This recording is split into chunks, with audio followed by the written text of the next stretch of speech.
Assalamu alaikum students. Today we will discuss the topic 7.2 and the name of the topic is photosynthesis. About photosynthesis you have also read in your previous class. ठीक है, what is the photosynthesis? Synthesis of the glucose from carbon dioxide and water in the presence of sunlight and chlorophyll with oxygen as a by product. इसमें photosynthesis के process क्या है, अगर मैं simply word में ये कहूँ कि प्लांट्स का ग्लूकोज को बनाना. ठीक है, ग्लूकोज किस तरह बनना? By the from carbon dioxide gas and water.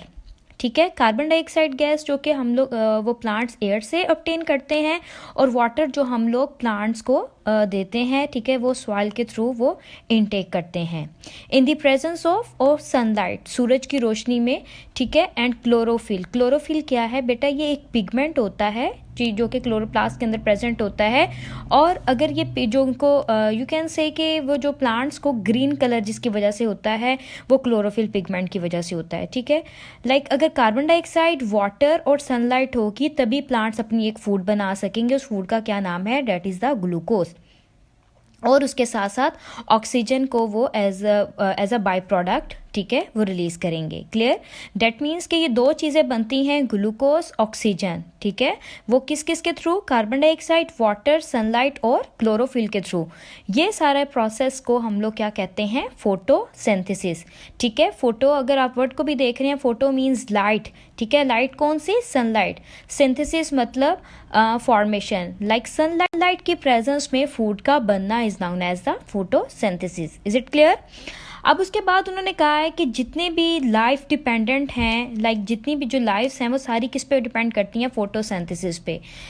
उसके बाद उन्होंने कहा है कि ये एक एनाबॉलिक प्रोसेस है. एनाबॉलिक अगर आप लोगों को चैप्टर नंबर 6 याद हो, जिसमें मैंने आपको कैटाबॉलिक और एनाबॉलिक का बताया था.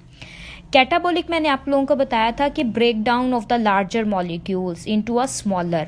एनाबॉलिक क्या है कि building, you can say building process होना, आपके स्मॉलर यूनिट्स का मिल के दोबारा से एक लार्जर यूनिट को बनाना. That is the anabolic process. उसके बाद उन्होंने कहा ये एक इम्पॉर्टेंट कंपोनेंट है बायोएनर्जेटिक्स का. ठीक है, इंपॉर्टेंट कंपोनेंट बायोएनर्जेटिक्स किस में रोल प्ले करती है? लिविंग ऑर्गेनिज्म के अंदर. उसके बाद उसने कहा है कि ये इंपॉर्टेंट बायोकेमिकल पैथवे है जिसकी वजह से सारी की सारी लाइफ जो है डिपेंड करती है फोटोसिंथेसिस पे. अब उसके बाद उन्होंने कहा कि ये अक्रंस है, ये किन किन में अकर करता है? उन्होंने कहा कि ये प्लांट्स में, प्रोटिस्ट में. ठीक है, ऑटोट्रॉफिक बैक्टीरिया, मतलब अपनी जो खुराक खुद प्रिपेयर कर सकें. उसके बाद वो हमें इक्वेशन दिखा रहे हैं. इक्वेशन में आपके पास मैं यहाँ पे करती हूँ. इक्वेशन क्या है बेटा कि आपके पास कार्बन डाइऑक्साइड के मतलब 6 मॉलिक्यूल्स हैं, 12 मॉलिक्यूल्स ऑफ वाटर हैं और light energy, date is the sunlight. और यहाँ पे अगर मैं लिख दूँ कि ये मेरे पास क्या है? इन the presence of the chlorophyll pigment. ठीक है, और आपके पास क्या बन जाता है? ये आपके पास क्या है? Date is the glucose. Clear? ये ग्लूकोज बन जाता है. और उसके बाद यहाँ पे आपके पास जो है ऑक्सीजन आ जाती है और ये आपके पास क्या आ जाते हैं? वाटर के molecules. It is all about the photosynthesis. Clear जी बेटा? आप नेक्स्ट देखते हैं intake of water and the carbon dioxide.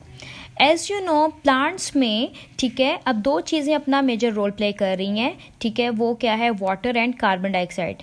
ये दो चीज़ें होंगी बेटा तभी हमारा जो है फोटोसिंथेसिस का प्रोसेस होगा. ठीक है, अब ये बेटा मैंने हेडिंग्स बना दी हैं, raw material for the photosynthesis, intake of the water and intake of the carbon dioxide. बेटा आप लोगों ने भी इस तरह ये बुक पे हेडिंग बना लेनी है. Is it clear? अब उसने कहा कि raw material for the photosynthesis. Raw material बेटा क्या होते हैं? जैसे यू कैन से कि कोई बिल्डिंग बनानी हो तो उसके लिए हमें ब्रिक्स की, जो सीमेंट की रिक्वायरमेंट होती है. इसी तरह बेटा जो फोटोसिंथेसिस का जो प्रोसेस है उसकी मैंने आपको पीछे बताया कि कौन कौन सी चीज़ें रिक्वायर्ड थी. Date is the water and the other one is the carbon dioxide. Clear? अब प्लांट्स में वाटर और कार्बन डाइऑक्साइड को इनटेक करने के लिए एक स्पेशल मैकेनिज्म भी है. ठीक है, जिसके थ्रू उसको इनटेक करते हैं और उसको उसको देन ट्रांसपोर्ट करते हैं। Just like this. अब उसके बाद उन्होंने फर्दर हमें डिटेल बताना स्टार्ट की है कि इनटेक ऑफ द वाटर। बेटा आप ये मैंने एक प्लांट का रफली स्ट्रक्चर बनाया है, ठीक है। ये ब्लैक लेयर जो रिप्रेजेंट कर रही है सॉइल को कर रही है, क्लियर। आप जब वाटर अपना उसको प्लांट्स को देते हैं तो आप प्लांट्स के सॉइल के ऊपर जो है वो पानी गिराते हैं, क्लियर। अब प्लांट्स में जो है वो यहाँ से वाटर कहाँ पे जा रहा है, ये ब्लू कलर में बेटा रूट हेयर्स में। आपने वो जो है रेडिश देखी होगी बेटा, उसके ऊपर थ्रेड लाइक छोटे छोटे, मूली के ऊपर छोटे छोटे थ्रेड लाइक स्ट्रक्चर्स प्रेजेंट होते हैं। मूली जो है बेटा वो एक आपके पास रूट है, क्लियर। उसके ऊपर जो छोटे छोटे हेयर्स होते हैं वो रूट हेयर्स होते हैं। तो इसी तरह ये जो रूट्स होती हैं बेटा उनके ऊपर स्मॉल जो है हेयर लाइक स्ट्रक्चर होता है जिसको हम रूट हेयर्स कहते हैं। पानी जो है सॉइल से फिर रूट हेयर्स में, रूट हेयर्स से फिर वो रूट्स में जाता है, क्लियर। फिर रूट्स उसको ऊपर आगे फर्दर एरियल पार्ट्स में बेचती हैं जो कि लीव्स हैं, स्टेम है, शूट्स वगैरह आ जाती हैं और फ्लावर्स वगैरह, ठीक है। फिर उसके बाद वो आपने चैप्टर नंबर 4 में पीछे पढ़ा भी होगा कि प्लांट्स में जो वाटर है वो जाइलम वेसल्स के थ्रू मूव करता है और फूड जो है वो फ्लोइंग के थ्रू मूव करती है। अब यहाँ पे उसने कहा है कि रूट हेयर से वाटर रूट्स में ऑस्मोसिस के प्रोसेस के थ्रू जाता है। ऑस्मोसिस क्या है? The movement of the water molecules from the area of the higher to the lower concentration. Definitely soil में पानी ज़्यादा, फिर आहिस्ता आहिस्ता आगे गया, फिर higher to the lower concentration, that is the osmosis term, clear. उसके बाद बेटा अब वो हमें नेक्स्ट बता रहे हैं कि that is the intake of the carbon dioxide. अब बेटा ये एक लीफ का मैंने स्ट्रक्चर बनाया है। बेटा लीफ जो हमारे पास बनता है वो कौन से सेल्स से मिलकर बनता है? उस सेल्स का नाम है mesophyll cells. Is it clear? जैसे हमारी स्किन जो है वो एपिथेलियल सेल से मिलकर बनी है, इसी तरह लीव्स जो होते हैं वो मेसोफिल सेल से मिलकर बनते हैं। अब जो बेटा जो एयर है डेट मीन्स जो कार्बन डाइऑक्साइड, ठीक है। कार्बन डाइऑक्साइड गैस जो है वो एयर के थ्रू किस में जाती है? लीव्स में। अब लीव्स में टाइनी पोर्स होते हैं। टाइनी पोर्स बेटा ये देखें, ये मेसोफिल सेल्स के दरमियान जो एक खाली स्पेस है जिसको मैंने ब्लैक कलर से हाईलाइट किया है, मैंने वो आपको व्हाइट कलर में भी छोड़ दिया है, ब्लैक कलर से हाईलाइट भी करके दिखाया है, वो टाइनी पोर्स में जाती है, ठीक है। टाइनी पोर्स जो कि आप लोग कह लें कि जो हम लोग उसको कह रहे थे स्टोमेटा, ठीक है, जो पोर्स होते हैं स्टोमेटा। फिर स्टोमेटा के थ्रू बेटा वो एयर स्पेसिस में लाइक जो मेसोफिल सेल्स के दरमियान जगह होती है उसको हम लोग एयर स्पेसिस कहते हैं। कार्बन डाइऑक्साइड वहाँ पे चले जाती है, ठीक है, क्योंकि एयर स्पेसिस में कार्बन डाइऑक्साइड गैस होती है। हमारे पास जो है ये एयर से कार्बन डाइऑक्साइड गैस ही मूव कर रही है ना। फिर ये लीफ की मैं क्यों बात कर रही हूँ? क्योंकि बेटा फूड जो है वो हमारे पास प्रिपेयर ही लीफ में होती है, ठीक है। फिर वो एयर स्पेसिस से कहाँ पे चले जाती है? मेसोफिल सेल्स के अंदर, लाइक जो हमारे पास यू कैन से कि यहाँ से फिर वो इन एरियाज में, इन सेल्स में आपके पास जो है वो फिर मूव कर जाती है, क्लियर है। It is all about the intake of water and the intake of the carbon dioxide. अब बेटा नेक्स्ट देखें कि मैकेनिज्म ऑफ द फोटोसिंथेसिस, कि फोटोसिंथेसिस का मैकेनिज्म बेटा आपके पास ये 2 फेजेस में होता है, एक लाइट और डार्क रिएक्शन। लाइट प्लांट्स हमारे पास 2 सिचुएशन फेस कर रहे होते हैं, लाइक डे टाइम और नाइट टाइम। तो जो डे टाइम सिचुएशन है that is the light reaction, night time that is the dark. अब उसके बाद कंपोनेंट हैं कि डे टाइम आपके पास कौन से कंपोनेंट बन रहे हैं और उसके बाद डार्क रिएक्शन के कौन से कंपोनेंट बन रहे हैं। जी students, now we will start the reading from the book. Here you will make the heading of definition which is start from the here. Photosynthesis is the synthesis of the glucose from carbon dioxide and water in the presence of sunlight and the chlorophyll with oxygen as a byproduct. ठीक है, यहाँ तक ये heading आ जाएगी। ये मैंने आपको पहले भी बता दिया है, समझा भी दिया है। देन उसके बाद लाइफ डिपेंडेंट की हेडिंग आ जाएगी, ठीक है, वो एनाबॉलिक प्रोसेस है, एन इंपॉर्टेंट कंपोनेंट है बायो एनर्जेटिक्स का। उसके बाद मैंने बायोकेमिकल पैथवे का भी बता दिया। ये यहाँ तक आपके पास इसकी हेडिंग आ जाएगी। Is it clear?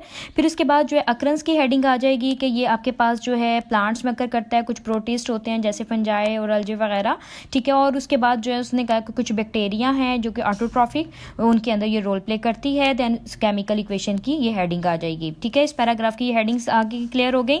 उसके बाद मैंने आपको रॉ मटेरियल्स का भी बता दिया है। फिर उसके बाद जो है इनटेक ऑफ द वाटर, ठीक है, कि वो वाटर कहाँ किसके थ्रू मूव करता है जाइलम वेसल्स के थ्रू।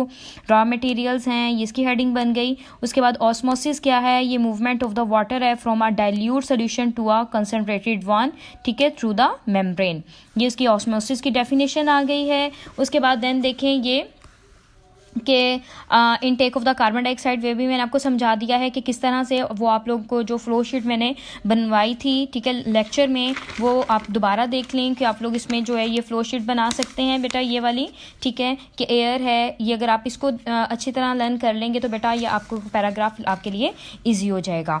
उसके बाद उसने कहा है कि रोल ऑफ द स्टोमेटा, कि स्टोमेटा कवर जो है 1 to 2% of the leaf surface but they allow much air to pass through them. ये लीफ की सिर्फ 1 to 2% जो है ये आपके पास ऑब्जेक्टिव के लिए भी इंपॉर्टेंट है, उसका रोल भी आपके पास आ सकता है। उसके बाद मैकेनिज्म है, मैकेनिज्म मैंने आपको बताया है कि ये आपके 2 फेजेस में होता है, ठीक है, जो लाइट की प्रेजेंस में हो उसको हम लोग लाइट रिएक्शन कहते हैं, जो लाइट की एब्सेंस में हो उसको हम लोग डार्क रिएक्शन कहते हैं। इसमें होता क्या है बेटा, एक्चुअली हमारे पास कि जब ये लाइट है, ठीक है, रिएक्शन ऑन द थाइलकॉइड, थाइलकॉइड क्या होता है बेटा, ये लीफ के अंदर क्लोरोप्लास्ट, ठीक है, जो आप लोगों ने चैप्टर नंबर 4 में पढ़ा था, क्लोरोप्लास्ट के अंदर थाइलकॉइड में जो है वो एरिया होता है, मेम्ब्रेन होती है, वो सारा आपने बेटा वो पढ़ा है। अगर नहीं, अगर याद आ रहा दोबारा फिर उसको थोड़ा रीड आउट कर लीजिएगा ताकि आपको ईजी हो जाए कि व्हाट इज़ द थाइलकॉइड, ठीक है। यहाँ पे लाइट जब आपके पास जो है सनलाइट वो लीफ के एरिया में थाइलकॉइड पर पड़ती है तो बेटा उसके अंदर जो वाटर मॉलिक्यूल्स होते हैं डेफिनेटली वो भी आपके पास जो इसमें रोल प्ले करते हैं, और ऑक्सीजन जो है वो आपके पास एज अ बाय प्रोडक्ट वो रिलीज हो जाती है। अब हमने कहा है कि फूड बनती है, फूड वो उसके अंदर किस फॉर्म में चली जाती है, एटीपी में, और साथ साथ NADPH। NADPH बेटा ये निकोटीन अमाइड है, एडिनाइन डाइन्यूक्लियोटाइड, और जो है ये आपके पास ये यहाँ पे साइड पे उन्होंने लिखे भी हैं, ये NAD इज अ कोएंजाइम, ठीक है, जो आप लोगों ने पीछे चैप्टर नंबर 6 में कोएंजाइम्स पढ़े हैं, that takes electron and hydrogen ions and thus reduce to the NADH। One form of the coenzyme also carries the phosphate like Na, ये आपके पास कोएंजाइम, अगर ये अपने साथ हाइड्रोजन लेके चला जाए तो ये NADH बन जाएगा, अगर ये फॉस्फेट ग्रुप लेके जाए तो ये आपके पास वो फॉस्फेट PH उसमें P आप साथ उसके ऐड कर दोगे। इज इट क्लियर, ये डेट इज द कोएंजाइम। अब जब ये रिएक्शन होता है तो इसमें ATP, ठीक है, जो कि ग्लूकोज बन रही है, वो स्टोर हो जाती है। स्टोर बेटा वो आपके पास जो ग्लूकोज होती है प्लांट्स के अंदर, लीफ के अंदर स्टोर होती है, वो हमारे पास सुक्रोज की फॉर्म में स्टोर होती है, जैसे हमारी बॉडी हमने कहा था कि पोटेंशियल एनर्जी की फॉर्म में। तो सुक्रोज जो है फिर वो जब रिक्वायर्ड होती है प्लांट्स को फूड, तो सुक्रोज ब्रेक डाउन होती है अगेन ग्लूकोज में, और प्लांट्स को जो है वो एनर्जी प्रोवाइड करती है। क्लियर, फिर उसके बाद जो है शुगर दोबारा से ग्लूकोज में कन्वर्ट हो जाती है। डार्क रिएक्शन बेटा जब सनलाइट नहीं होती तो डेफिनेटली उनके अंदर ये चीज़ जो बनी होती है दोबारा से NADP मतलब हाइड्रोजन लॉस कर देते हैं, डेफिनेटली एनर्जी नहीं बन रही क्योंकि सनलाइट नहीं है, फूड नहीं बन रही, जो उनके अंदर फूड प्रेजेंट है वो उन्होंने उसी को यूज़ करना है, तो दोबारा से वो फिर क्या करेंगे, ADP में डेफिनेटली एनर्जी कंज्यूम हुई ना, तभी तो वो बेटा वो बॉन्ड टूटा उसमें से ATP का बॉन्ड टूट गया और ADP में चला गया, तो ADP में फिर जब दोबारा से सनलाइट उनको मिलना शुरू हुई वो किस में चले गए, एनर्जी लेने के लिए दोबारा से सनलाइट का जब प्रोसेस स्टार्ट हुआ तो उसमें इस रिएक्शन में चले गए, ठीक है। और कार्बन डाइऑक्साइड गैस जो कि एयर से एंटर हो रही है, ये सारा रिएक्शन जो है ये बेटा क्लोरोप्लास्ट मेम्ब्रेन के अंदर हो रहा होता है। It is all about the mechanism of photosynthesis. Next इंशाल्लाह we will detail in study light reaction and dark reaction.